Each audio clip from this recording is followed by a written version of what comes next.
Hi hello friends, എല്ലാ കൂട്ടുകാർക്കും മൗനരാഗത്തിന്റെ പുതിയൊരു റിവ്യൂയിലേക്ക് സ്വാഗതം. അങ്ങനെ കാർത്തികയുടെ വിവാഹം നടത്താൻ എല്ലാവരും കൂടി തീരുമാനിക്കുകയാണ്. കാർത്തികയുടെ വിവാഹ ദിവസം എന്തായാലും എവിടെയാണെങ്കിലും ഗംഗപ്രസാദ് അവിടെ എത്തും. കാർത്തികയും ലക്ഷ്മിയമ്മയെ അപകടപ്പെടുത്താൻ, അല്ലെങ്കിൽ തലേദിവസം, അല്ലെങ്കിൽ നമ്മുടെ ദിലീപിനെ ലക്ഷ്യം വെക്കും. ഇതൊക്കെ തന്നെ എല്ലാവർക്കും അറിയാം. അതുകൊണ്ട് തന്നെയാണ് ആ ഒരു വിവാഹം ഉടനെ തന്നെ നടത്താൻ എല്ലാവരും തീരുമാനിക്കുന്നത്. എന്തായാലും ചന്ദ്രസേന്റെ അസുഖം ഭേദമായി തുടങ്ങിയിട്ടുണ്ട്. അവൻ സംസാരിക്കുകയൊക്കെ ചെയ്തു. രൂപയാണെങ്കിൽ നടന്ന കാര്യങ്ങൾ പറഞ്ഞിട്ടുണ്ട്. മൂപ്പ മരിച്ച കാര്യങ്ങളൊക്കെ പറയുകയാണ്. അത് കേട്ടിട്ട് ചന്ദ്രസേന് വിഷമാവുന്നുണ്ട്. അതിനുശേഷമാണെങ്കിലും ഈ പറയുന്ന കല്യാണിയും കിരണും കൂടിയിട്ട് തന്നെ അവരുടെ കല്യാണിയൊക്കെ ചെന്നിട്ട് നേരെ മൂപ്പന്റെ വീട്ടിലേക്ക് പോവുകയാണ്. അവളെ കൂട്ടിക്കൊണ്ട് വരാൻ തന്നെയാണ് പോകുന്നത്. അങ്ങനെ അവിടേക്ക് പോയിട്ട് അവിടെ ആണെങ്കിൽ വേലു പറഞ്ഞിട്ടുണ്ട്, അമലുവിന് തീരെ വയ്യ, അവൾക്ക് എന്തോ ഇപ്പൊ തീരെ സുഖമില്ല, കുറച്ച് ദിവസമായിട്ട് എന്ന് പറയുന്നുണ്ട്.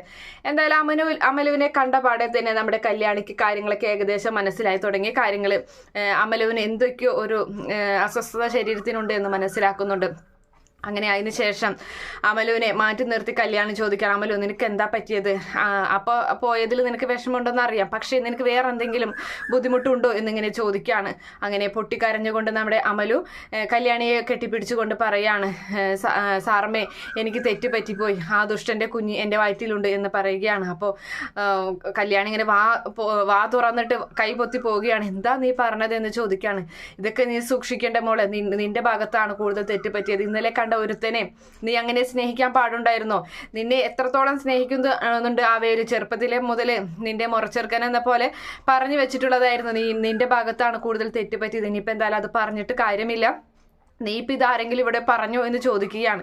ഇല്ല സാറമ്മ, എനിക്ക് ആരോടും പറയാൻ പറ്റുന്നില്ല എന്ന് പറയാണ്. അപ്പോൾ ഇനി എന്തായാലും നീ പറയണ്ട, നമുക്ക് എന്താ വേണ്ടതെന്ന് വെച്ചാൽ ഞാൻ ഇതെന്തായാലും കൈകാര്യം ചെയ്തോളാം, നീ ആയിട്ട് ഇനി പറയണ്ട എന്ന് പറയുന്നുണ്ട്. എന്തായാലും കാർത്തികേച്ചിയുടെ വിവാഹമാണ് അന്ന്, എന്തായാലും എല്ലാവരും കൊണ്ടുപോകണം എന്ന് പറയുകയാണ്. അപ്പോൾ നമ്മുടെ മൂപ്പത്തി വരുന്നില്ല. അങ്ങനെ ഈ പറയുന്ന വേലുവും അതുപോലെ അമലവും കൂടിയിട്ട് പോവുകയാണ്. വഞ്ചി കടക്കാൻ വേണ്ടിയിട്ട് പോവുകയാണ്. അപ്പോൾ അമലുവിനെ കെട്ടിപ്പിടിച്ച് കൊണ്ടുവരുന്നത് മാമി തന്നെയാണ്, അതായത് മുപ്പത്തി തന്നെയാണ്. അങ്ങനെ അവർ വഞ്ചിയിൽ കയറിയിട്ട് കടന്ന് അപ്പുറത്ത് എത്തുകയാണ്. അത് എല്ലാവരും കാർത്തികയുടെ വീട്ടിലേക്കാണ് ചെല്ലുന്നത്. എല്ലാവരും കാർത്തികയുടെ വീട്ടിലാണ് ഇപ്പോൾ ഉള്ളത്. എന്തിനു പറയുന്ന കാർത്തികയെ വിവാഹം കഴിക്കാൻ പോകുന്ന ദിലീപ് അവരും കൂട്ടരും ചെറുക്കനും കൂട്ടരും ഒരു ദിവസം മുന്നേ തന്നെ ഇവരുടെ വീട്ടിലേക്ക് വരികയാണ്. കാരണം അവിടെ നിന്ന് കഴിഞ്ഞാൽ അപകടം എപ്പോൾ വേണമെങ്കിലും വരാം, ഗംഗപ്രസാദ് പുറത്തുള്ളത് കൊണ്ട്. അതുകൊണ്ട് തന്നെ ഒരു ദിവസം മുന്നേ ഇവരുടെ വീട്ടിലേക്ക് അവരെയും കൂടി ക്ഷണിക്കുകയാണ്. അങ്ങനെ എല്ലാവരും ആ ഒരു കല്യാണം അതിഗംഭീരമാക്കാൻ തന്നെ തീരുമാനിച്ചിരിക്കുകയാണ്. കാര്യങ്ങളെല്ലാം തന്നെ തീ പോലെ കാറ്റ് പോലെ തന്നെ നമ്മുടെ ഇവന്റെ ചെവിട്ടിലെത്തുന്നുണ്ട്, ഗംഗപ്രസാദിന്റെ ചെവിട്ടിലെത്തുകയാണ്.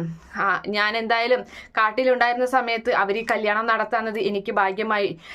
ഞാൻ പുറത്തിറങ്ങിയതിന് ശേഷമാണല്ലോ അവർ കല്യാണം നടത്താമെന്ന് വിചാരിച്ചത്. അതെന്തായാലും അതെന്റെ അവസരമായി ഞാൻ എടുക്കും എന്നൊക്കെ ഇങ്ങനെ പറയുന്നുണ്ട് കൂട്ടുകാരോടൊക്കെ. എന്നിട്ട് അതിനുശേഷം അവൻ അതിന് വേണ്ട പദ്ധതികളൊക്കെ തയ്യാറെടുക്കുകയും ചെയ്യുകയാണ്.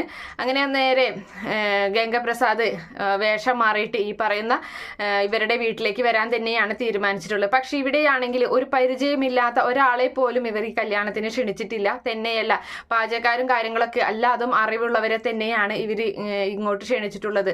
ഏത് വഴിക്കാണ് അപകടം പതിഞ്ഞിരിക്കണേന്ന് പറയാൻ പറ്റില്ലല്ലോ. അതുകൊണ്ട് തന്നെ അങ്ങനെ ആ സമയത്ത് ഗംഗ കാത്തിരിക്കുകയാണ്.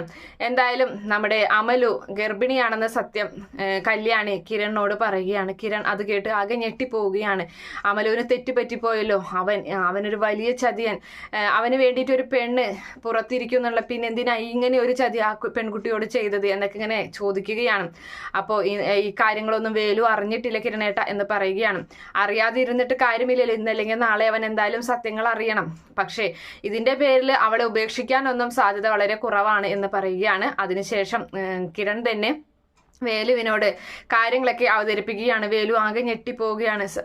അപ്പോൾ അതുകൊണ്ടായിരിക്കില്ലേ അവള് അന്ന് വിഷം കഴിക്കാൻ ശ്രമിച്ചത് എന്ന് വേലു പറയുകയാണ്. വിഷം കഴിക്കാൻ ശ്രമിച്ചോ എന്ന് ചോദിക്കുകയാണ്. അപ്പോൾ അതെ, അവള് വിഷക്കുപ്പി എടുത്ത് കയ്യിലെടുത്ത് ഞാനാണ് സാറെ തട്ടിക്കളഞ്ഞത്, ഇതൊക്കെ അവളുടെ മനസ്സിലുണ്ടായിരുന്നത് കൊണ്ടാവും. പക്ഷെ എന്നോട് ഇതുവരെ അവൾ ഈ ഒരു കാര്യം പറഞ്ഞില്ല.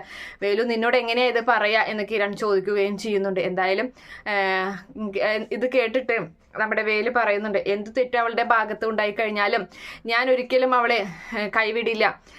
അയാളുടെ കുഞ്ഞിനെ അത് അവൾക്ക് നശിപ്പിക്കണമെങ്കിൽ അവൾ കൊല്ലണമെങ്കിൽ കൊന്നോട്ടെ, പക്ഷെ അവളെ ഒരിക്കലും ഞാൻ കൈവിടില്ല എന്നിങ്ങനെ പറയുന്നുണ്ട്. ആരും അറിയാതെ എന്തായാലും നാട്ടിലോട്ട് വന്നതല്ലേ, ഇരുചെവി അറിയാതെ നമുക്കത് വേണമെങ്കിൽ കൈകാര്യം ചെയ്യാം എന്നൊക്കെ ഇങ്ങനെ പറഞ്ഞു കൊടുക്കുകയും ചെയ്യുന്നുണ്ട് കിരൺ നമ്മുടെ വേലുവിനോട്. അങ്ങനെ എല്ലാവരും കല്യാണത്തിന്റെ ആ ഒരു തയ്യാറെടുപ്പും കാര്യങ്ങളും, ദിലീപ് ആണെങ്കിൽ ഇവര് വീട്ടിലോട്ട് വരുന്നുണ്ട്. എല്ലാവരും നല്ല സന്തോഷത്തിൽ തന്നെയാണ്. പോലീസും അതുപോലെ തന്നെ മറ്റുള്ള ആൾക്കാരൊക്കെ ഈ വീടിന് സെക്യൂരിറ്റി ആയി നിൽക്കുന്നുണ്ട്. ഇനിയിപ്പോൾ ഒരു വീട് മാത്രമേ നോക്കിയാൽ മതി, വേറെ എല്ലാവരും ഈ വീട്ടിലാണുള്ളത്. അതുകൊണ്ട് തന്നെ എല്ലാവരും പുറത്തുണ്ട്. അതുപോലെ ചന്ദ്രസേന്റെ ആൾക്കാരായാലും കിരണൊക്കെ ഇതായി നിൽക്കുകയാണ്. അതിനുശേഷമാണെങ്കിൽ കല്യാണത്തിന് എല്ലാവരും തലേദിവസം തന്നെ എത്തുന്നുണ്ട്. നമ്മുടെ ഇവള് സരയും അതുപോലെ ശാരിയും കൂടി എത്തുകയാണ്. അപ്പോൾ അവർക്ക് ഈ പറയുന്ന കാർത്തികയ്ക്ക് ഒരു നല്ലൊരു ഗിഫ്റ്റ് ഒക്കെ ആയിട്ടാണ് വരുന്നത്. സ്വർണ്ണ ആയിരിക്കും മിക്കവാറും ഗിഫ്റ്റ് ആയിട്ടുണ്ടായിരിക്കുക. അപ്പോൾ എന്തിനാ ഇതൊക്കെ എന്ന് ചോദിക്കുന്ന സമയത്ത് എൻ്റെ മകളുടെ ജീവിതം നശിച്ചു പോയൊരു സമയത്ത് നിന്ന് എൻ്റെ മകൾ ഇങ്ങനെ കൈയുയർത്തിക്കൊണ്ട് വന്നത് കല്യാണിയും കിരണൊക്കെ തന്നെയാണ്. അതുകൊണ്ട് അവളുടെ അനിയത്തി, അവളുടെ ചേച്ചിയുടെ കല്യാണം എന്ന് പറഞ്ഞു കഴിഞ്ഞാൽ ഞങ്ങൾക്ക് വേണ്ടപ്പെട്ടതല്ലേ എന്നൊക്കെ പറഞ്ഞ് ആ സമ്മാനം അങ്ങനെ കൊടുക്കുന്നുണ്ട്. എന്തായാലും നമ്മുടെ മനോഹറിനെ അതിൻ്റെ ഇടയിൽ കാണിക്കുന്നുണ്ട്. മനോഹറിന്റെ ജയിൽ ശിക്ഷ കഴിഞ്ഞതായിട്ടാണ്. അവൻ ഇങ്ങനെ വണ്ടിയിൽ ഇങ്ങനെ വന്നുകൊണ്ടിരിക്കുകയാണ് കേട്ടോ. അപ്പോൾ മനോഹറിന് തലയ്ക്ക് അടി കിട്ടിയത് കൊണ്ട് തന്നെ അവന്റെ ജയിൽ ശിക്ഷ കുറയാനും രാഹുലിന് ജയിൽ ശിക്ഷ കൂടാനുമാണ്, അങ്ങനെയാണ് സംഭവിച്ചിട്ടുള്ളത്. അപ്പോൾ അവൻ ജയിലിൽ നിന്ന് പുറത്തിറങ്ങുകയാണ്. ഇറങ്ങിയ ഉടനെ തന്നെ കാര്യങ്ങളൊക്കെ അവൻ മനസ്സിലാക്കുന്നുണ്ട്. ഇവിടെ ഇങ്ങനെ ഗംഗപ്രസാദ് ഇങ്ങനെ മൂപ്പനെ കൊന്ന കാര്യങ്ങളും അതുപോലെ തന്നെ കാർത്തികയുടെ വിവാഹം നടക്കാൻ പോകുന്ന കാര്യങ്ങളൊക്കെ തന്നെ മനോഹർ മനസ്സിലാക്കാണ്. തന്നെ കൊണ്ടാവുന്ന സഹായം അവർക്ക് ചെയ്യണമെന്ന് മനോഹർ തീരുമാനിക്കുന്നുണ്ട്. തൻ്റെ മകളെയും തൻ്റെ ഭാര്യയൊക്കെ നോക്കുന്നത് കിരണും കല്യാണിയും ഒക്കെ തന്നെയാണ്. അതുപോലെ തന്നെ കുഞ്ഞിനെ കൊണ്ടുവരാൻ പലതവണ അവർ ശ്രമിച്ചതാണ്. പക്ഷേ സരയുവിന് കാരണമാണ് അതൊന്നും അവർക്ക് സാധിക്കാത്തത്. അതുകൊണ്ട് തന്നെ ഈ പറയുന്ന മനോഹർ ഗംഗപ്രസാദിനെ കാണുകയാണ്. ഗംഗപ്രസാദുമായിട്ട് കൂട്ടുകൂടുന്നുണ്ട്.